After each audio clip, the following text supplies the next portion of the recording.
On a tous déjà vécu ça, une conviction forte qu'on sera enfin heureux dès qu'on aura obtenu le truc qui nous obsède, que ce soit acheter un appartement ou séduire une personne. C'est le fameux « je serai heureux quand ». Et puis, quand la chose se produit, l'objectif est atteint, et au lieu de l'état de grâce permanent auquel on s'attendait, la satisfaction s'évapore en quelques jours, parfois même en quelques heures. On se retrouve le soir même avec un sentiment de vide immense, ou pire, avec une toute nouvelle obsession qui prend déjà le relais. Ce vide-là, c'est pas un échec personnel. C'est pas non plus un manque de gratitude. C'est de la mécanique neurobiologique. Et pour comprendre cette mécanique, ce qu'on va faire aujourd'hui, c'est croiser deux sources qui n'ont apparemment rien à voir.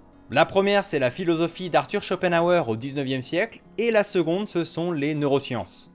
Schopenhauer est probablement le philosophe le plus pessimiste de toute l'histoire de la pensée occidentale.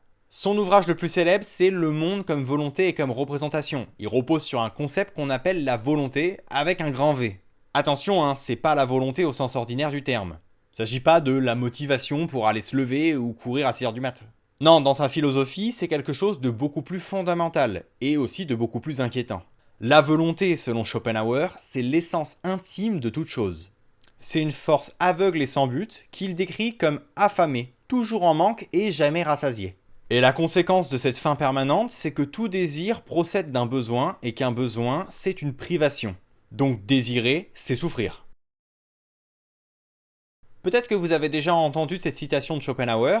La vie aussi comme un pendule, de la souffrance à l'ennui. La souffrance de ne pas avoir ce que l'on désire et l'ennui d'avoir eu ce que l'on a désiré. Ce qui rend sa thèse déstabilisante, c'est qu'elle ne parle pas d'individus malades ou de pathologies particulières. Elle parle de la structure de base de l'expérience humaine. Tout le monde, sans exception, fonctionne dans cet état de manque permanent. La personne qui a tout ce qu'elle voulait ressent le même vide que celle qui n'a jamais rien eu. La richesse, le statut, les relations, l'accomplissement, rien de tout ça ne résout le problème parce que le problème n'est pas dans des circonstances extérieures. Il est dans la mécanique interne de notre esprit. Si le désir est une souffrance, la satisfaction n'est pas un bonheur positif qui vient s'ajouter à notre vie. C'est juste le retrait temporaire d'une douleur. Le bonheur, c'est seulement le moment où la torture du désir s'arrête, rien de plus. C'est l'analogie du mirage dans le désert. On marche sous un soleil de plomb, la soif est une torture, ça c'est le désir. Et quand on aperçoit une oasis au loin, on s'épuise à avancer. Une fois sur place, l'eau disparaît. Il ne reste plus que du sable chaud.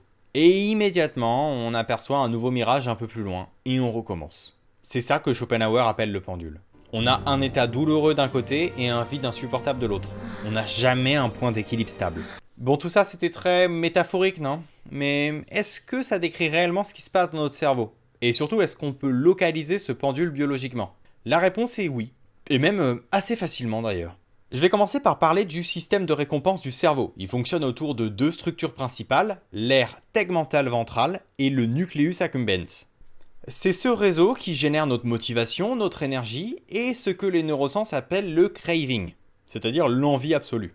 La dopamine, c'est son carburant, sauf qu'elle n'est pas comme ce qu'on nous dit dans la culture populaire. On entend souvent parler de l'hormone du bonheur, que scroller sur les réseaux sociaux ou manger du sucre, ça libère de la dopamine, donc que ça nous rend heureux. Bon, ça c'est une idée reçue, ça rate complètement la cible d'ailleurs. La dopamine, c'est pas la molécule du contentement ou de la paix intérieure, c'est la molécule de l'anticipation et de la poursuite. Helen Fisher a passé des décennies à étudier les systèmes cérébraux liés autour de l'amour et du désir. Elle décrit la dopamine comme un stimulant naturel, c'est l'équivalent organique d'une amphétamine. La dopamine ne récompense pas avec de la joie, elle donne un coup de fouet pour forcer à chasser. La dopamine crée une tension nerveuse que le cerveau cherche à résoudre en atteignant son objet. Ce n'est pas un état agréable, c'est un état de manque, et ça valide cliniquement la thèse de Schopenhauer. Notre biologie nous programme exactement dans cette privation, cette souffrance du désir qu'il décrivait. On est chimiquement câblé pour être accro à la poursuite. C'est ce mécanisme de survie qui ressemble de très près à une addiction. Le problème, c'est que cette addiction est d'autant plus difficile à reconnaître qu'elle se déguise en motivation. On préfère appeler une énergie ce qui est en réalité une réponse à un manque neurochimique. L'entrepreneur qui travaille 80 heures par semaine, le sportif qui repousse sans cesse ses limites, voire jusqu'à se blesser, la personne qui enchaîne les relations sans jamais se poser, tous ces profils peuvent être lus comme des systèmes dopaminergiques qui s'auto-alimentent pour fuir l'état de bas de dopamine. Vu que le sevrage est insupportable, le cerveau relance automatiquement la machine. Mais qu'est-ce qui se passe neurobiologiquement quand on obtient enfin ce qu'on voulait? C'est là que la satisfaction s'effondre et le mécanisme s'appelle l'erreur de prédiction de la récompense. Le cerveau, c'est une machine qui prédit l'avenir. Il déteste l'incertitude parce que traiter des informations nouvelles, ça lui coûte énormément de calories. Pour économiser de l'énergie, il tourne en permanence en mode anticipation. Il essaie de deviner ce qui va se passer dans les prochaines secondes. C'est un peu en mode acquis de l'observation, on va dire. Enfin bref, ça, c'est le rôle du striatum, qui compare ce que le cerveau avait anticipé avec ce qui se passe réellement. Donc Katakuri, il a un super striatum. Quand la réalité est meilleure que prévu, quand quelque chose d'inattendu se produit, le striatum enregistre une erreur de prédiction positive. Et dans ce cas, il y a un afflux de dopamine. Le cerveau est focalisé, il est surexcité et il est prêt à chasser. Il a une espèce de tension électrique de la nouveauté. Mais une fois la récompense acquise, le cerveau met à jour son modèle prédictif. L'événement devient totalement prévisible et il n'y a plus de surprise. L'erreur de prédiction retombe à zéro. Et biologiquement, le robinet à dopamine se ferme net et le signal s'éteint. C'est comme pour les films à suspense. Pendant toute la durée du film, le cerveau est en ébullition. On traque tous les indices, on cherche le coupable. La tension dopaminergique est au maximum, parce qu'on est dans l'incertitude. Puis quand le détective rassemble tout le monde dans le salon et révèle le nom du tueur, à la seconde même où le mystère est levé, l'intérêt tombe instantanément. Et si on regarde à nouveau le film, on ressentira plus jamais cette même intensité. Parce que finalement, il n'y a plus d'erreur de prédiction possible. Le film est devenu prévisible et comme le striatum a enregistré l'information, il sait ce qui va se passer et ça ne l'intéresse plus. Dans le cas du film, le problème c'est qu'il n'y a pas d'état neurologique prolongé lié au bonheur d'avoir eu la réponse. L'excitation n'était pas dans la solution, elle était dans la résolution de l'incertitude. La satisfaction arrive lorsque la tension disparaît, exactement comme le disait Schopenhauer. Et ça nous amène tout droit vers l'autre côté du pendule, c'est l'ennui. Si le système coupe la dopamine dès qu'il n'a plus de but à atteindre, qu'est-ce qui se passe dans le cerveau pendant ce vide ? Schopenhauer observe que l'être humain est prêt à s'inventer des combats totalement futiles pour le fuir. Il prenait l'exemple des jeux de cartes. Pourquoi des gens prennent des heures de leur journée pour jeter des bouts de carton sur une table ? Bon, à l'époque, il n'y avait pas de jeux vidéo, mais c'était le même principe. On fait ça juste pour ressentir de l'action, c'est une tension artificielle, on préfère imposer un stress factif plutôt que de faire face au silence du cerveau. Parce que ouais, s'ennuyer vraiment, c'est insupportable, et les neurosciences le confirment. On a une terreur vive du vide. Le système dopaminergique n'est pas conçu pour se reposer sur une victoire. Il est câblé pour s'auto-relancer. Pour ça, il faut parler de psychologie évolutive. Imaginez qu'un de nos ancêtres trouve un buisson plein de baies. Il s'assoit, il mange, et il se dit que sa vie est complète, qu'il bougera plus de là puisqu'il a toute la nourriture qu'il faut. Le problème, c'est qu'en faisant ça, il risque de se faire dévorer par le premier prédateur qui va passer ou même de mourir de faim au premier changement de saison. Notre survie exigeait qu'on cherche toujours plus loin, qu'on anticipe toujours la prochaine étape. C'est pour ça que le striatum a besoin de nouvelles attentes pour fonctionner. L'insatisfaction, c'est pas un bug du cerveau, c'est le moteur de notre espèce. C'est grâce à cette insatisfaction qu'on a pu survivre jusqu'à aujourd'hui. Ce qui signifie que l'ennui, ce n'est pas juste du repos inoffensif. C'est un signal d'alarme que le cerveau déclenche parce qu'il ne supporte pas l'inaction. Et pour certaines personnes, ce signal est particulièrement violent. Les individus avec un système dopaminergique très réactif, ce que Helen Fisher appelle les explorateurs, sont hypersensibles à ce mécanisme. Plus leur dopamine monte fort à la nouveauté, plus elle chute brutalement à la routine. Pour eux, l'ennui qui suit l'accomplissement d'un objectif est presque insupportable.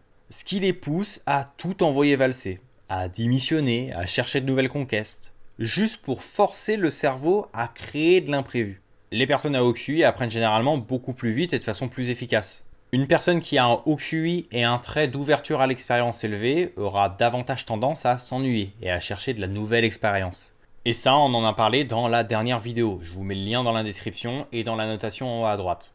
Comme on pourrait s'y attendre, c'est également lié au trait de la bipolarité. Ces personnes ont souvent un système dopaminergique particulièrement labile. Elles connaissent des pics de dopamine très élevés suivis de chutes brutales. Et ça se traduit par un signal d'ennui extrêmement violent. C'est presque intolérable et ça les pousse à tout abandonner. De façon générale, cette dynamique explique quelque chose que beaucoup de gens ont vécu sans comprendre d'où ça venait. C'est le sentiment de vide qui arrive précisément après les grandes réussites. La boucle complète ressemble à ça. D'abord, la dopamine crée l'anticipation et la souffrance du manque, et ensuite, l'obtention de la récompense efface l'erreur de prédiction et coupe la dopamine. C'est ça qui crée la désillusion de la satisfaction. Le niveau bas de dopamine devient une torture, parce que c'est de l'ennui. Et un cerveau qui s'ennuie, c'est un cerveau qui ne supporte pas sa condition. Donc pour s'en échapper, il doit s'accrocher à un nouveau désir, et repartir pour un tour. Le pendule de Schopenhauer, c'est la description d'un circuit neuronal. C'était une philosophie du 19e siècle qui décrivait avec précision le mécanisme que les scanners ont confirmé 2 siècles plus tard. Les stimulés courts, intenses et faciles, comme le sucre ou le scrolling, saturent les voies dopaminergiques et élèvent le seuil à partir duquel le cerveau consent à s'investir dans des trucs utiles. En restreignant volontairement ses entrées, par exemple en coupant le téléphone à heure fixe, en coupant le sucre raffiné, en faisant de longues séances de sport ou simplement en contemplant l'horizon, le système de récompense n'est plus sollicité de manière pathologique. Il redevient progressivement plus sensible aux récompenses naturelles et différées. C'est ce que montrent tous les travaux sur la désensibilisation du circuit de la récompense dans les addictions comportementales. Une période de sevrage, ça permet une resensibilisation. Ça rend à nouveau accessible le plaisir de l'effort, la concentration soutenue et même l'ennui lui-même. En apprenant à le tolérer, on entraîne la capacité du cortex préfrontal à réguler l'impulsion limbique. Ça n'élimine pas le vide dont parlait Schopenhauer, mais ça en réduit l'amplitude. Les oscillations deviennent moins brutales. La dépendance au pic de nouveauté diminue et la satisfaction issue d'un engagement plus lent et plus profond redevient accessible. Ce travail sur soi, ça permet pas d'arrêter le pendule, mais ça permet d'en réduire son amplitude. C'est une forme d'hygiène neurologique. En limitant les récompenses faciles, on redonne au cerveau la possibilité de trouver du sens dans ce qui demande du temps, de l'effort et de la constance. Pour Schopenhauer, c'est ce qu'il appelle la contemplation esthétique. Il l'a placée au sommet, ça apparaît alors comme une des formes les plus pures de cette régulation. Elle offre une stimulation riche sans coût dopaminergique excessif. Elle permet de sortir complètement, enfin du moins momentanément, du pendule entre manque et ennui. Cette idée, Schopenhauer l'a formulée il y a 1 siècle et demi avant que les neurosciences ne puissent l'observer et la confirmer. Il avait identifié par la simple introspection philosophique un mécanisme que les scanners allaient observer 200 ans plus tard. Les neurosciences modernes valident cette intuition de la contemplation esthétique. On a réalisé des recherches sur l'émerveillement et elles montrent que face à la beauté, il y a une réduction de l'activité dans le réseau du mode par défaut. C'est ce réseau qui est responsable de nos ruminations, il gère aussi nos angoisses du passé et du futur. Pendant la contemplation esthétique, ce réseau se met en veille. Le cerveau se désengage temporairement de la boucle dopaminergique. Dans ces moments de contemplation esthétique, le système de récompense continue de fonctionner, mais selon un mode différent. Il est moins orienté vers la recherche de stimulation ou de gratification, et davantage vers une forme de liking, un plaisir plus contemplatif et moins compulsif. L'émerveillement a cette particularité de suspendre le mécanisme qui nous pousse constamment à combler un vide ou à fuir l'ennui par la distraction la plus simple. Ce que les neurosciences observent, c'est que la présence du beau, ça suffit à occuper l'espace mental. Ça permet de créer des interludes où l'esprit n'est plus obligé de se combler par l'agitation ou la consommation de stimuli. Certaines recherches vont encore plus loin en montrant que ces états s'accompagnent souvent d'une réduction de l'activité dans les zones impliquées dans la représentation de soi. Ça donne un sentiment de petit moi face à quelque chose de plus grand et ça permet une forme de décentrement qui interrompt les ruminations et apaise la pression dopaminergique. En ce sens, la contemplation esthétique, c'est pas seulement un luxe spirituel, c'est aussi une pratique qui a des effets mesurables sur les réseaux cérébraux impliqués dans la régulation de l'ennui et du désir. Elle offre au cerveau une voie de sortie temporaire mais réelle, comme le disait Schopenhauer. Si on regarde une pomme quand on a faim, le striatum s'allume pour calculer comment la manger. Il a un regard utilitaire. En revanche, si on regarde une nature morte qui représente une pomme dans un musée, le calcul s'éteint. Vu qu'il n'y a rien à consommer, le circuit de la récompense se met en mode pause et la douleur du désir s'arrête. Et toute l'attention est captivée par la complexité de l'œuvre, l'ennui ne peut pas s'installer. C'est un état que tout le monde a expérimenté sans le reconnaître comme tel. Ces moments où le temps s'arrête sont tout à fait naturels, mais ce sont de rares instants où le cerveau sort de sa boucle et cesse de demander quoi que ce soit. Et ça change beaucoup de choses dans la façon qu'on a de se regarder soi-même. On vit dans une culture du développement personnel qui nous encourage constamment à hacker notre dopamine, à optimiser nos circuits de récompense pour cocher plus de cases. Le tout pour atteindre plus de buts et chasser de manière plus efficace. Mais en faisant ça, on ne fait qu'élargir l'amplitude du pendule.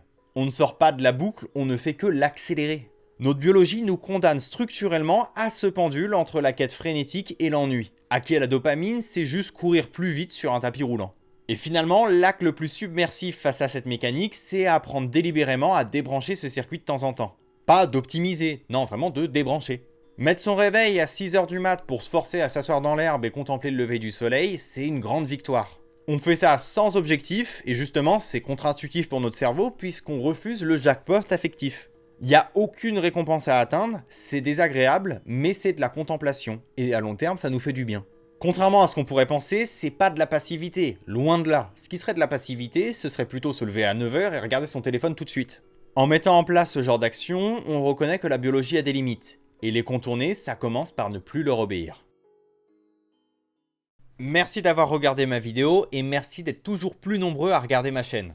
J'en profite que j'ai votre attention, j'ai un compte X. Je vous mets le lien dans la description et vous avez le nom du compte qui s'affiche à l'écran. Dessus, je partage surtout des études et je fais des résumés.